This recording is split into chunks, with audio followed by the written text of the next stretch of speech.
குருவடிகளே சரணம். Hello friends and viewers, எல்லாருக்கும் வணக்கம். 14 சித்தர்கள் பாடல் வரிசையில் பட்டினத்தார் அவர்களுடைய பாடல்களும் அதற்கான விளக்கமும் பார்த்துட்டு இருக்கோம். இப்போ நம்ம பார்க்க போற பாடல் நெஞ்சோடு இரங்கல் என்ற தலைப்பின் கீழ் வரும் 19வது பாடல்.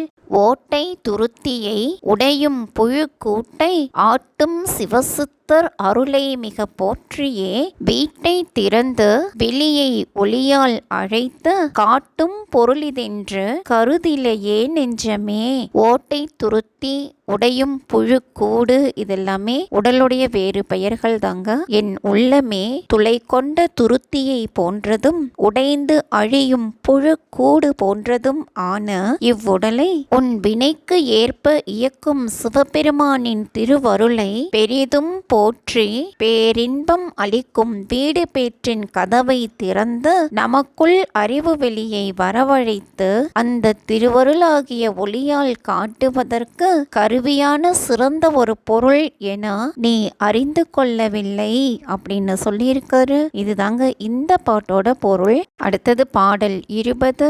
உன் பொதிந்த காயம் உழைந்த புழு கூட்டை தான் சுமந்ததல்லால் நீ சர்க்குருவை போற்றாமல் கான் பறந்த வெள்ளம் கரை பொருள கண்டேகி மீன் பறந்தார் போலே விசாரமுற்றாய் நெஞ்சமே. உன் பொதிந்த காயம் அப்படின்னா தசையால் கட்டப்பட்ட உடல், புழு கூடு அப்படின்னாலும் உடல் தான், கான் அப்படின்னா காடு, விசாரம் அப்படின்னா கவலை.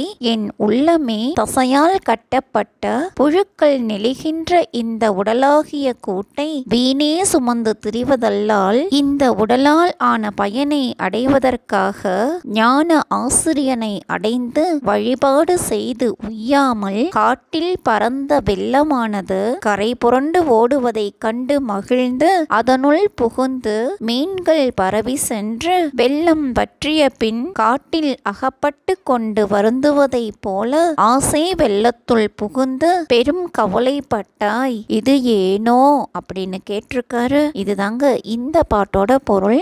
அடுத்தது பாடல் 21. உடகை ஒருக்கி உயிரை அடைத்து வைத்த சடக்கை சதமென்று சார்ந்தங்கிருமாந்தை உடக்கை தகர்த்தே உயிரை யமன் கொள்கையிலே அடக்கமாய் வைத்த பொருளங்கு வரமாட்டாதே.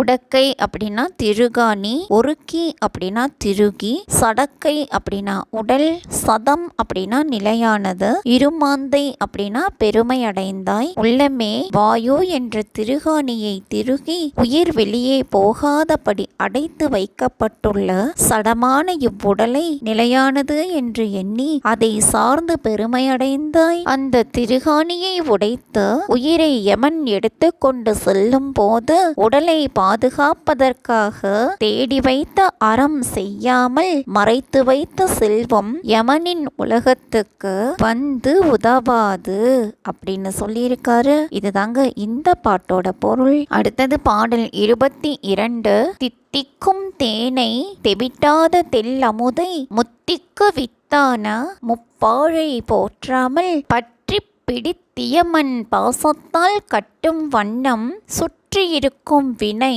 சூழ்ந்தனையே நெஞ்சமே. வித்து அப்படின்னா விதை, முத்தி அப்படின்னா வீடு பேரு.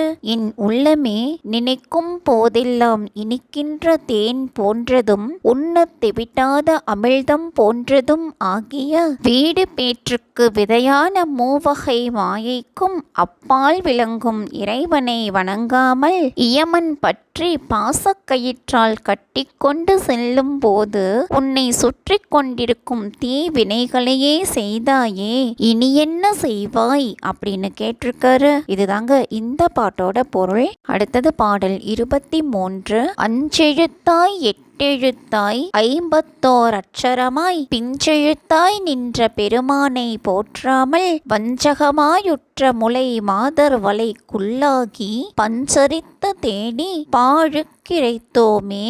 மாதர் அப்படின்னா பெண்கள், பஞ்சரித்து அப்படின்னா கொஞ்சி பேசி.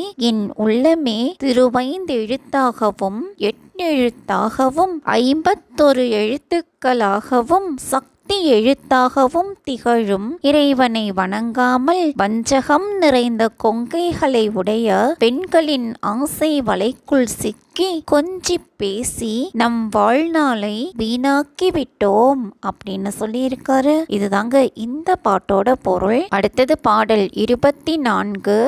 கருகு கொன்றை தும்பையும் புலியும் சூடுகின்ற சொக்கர் திருத்தாலை தொழுது வணங்காமல் மக்கள் பெண்டிர் சுற்றமுடன் வாழ்வை மிக நம்பி அன்பாய் எக்காலமும் உண்டு என்று எண்ணினையே நெஞ்சமே.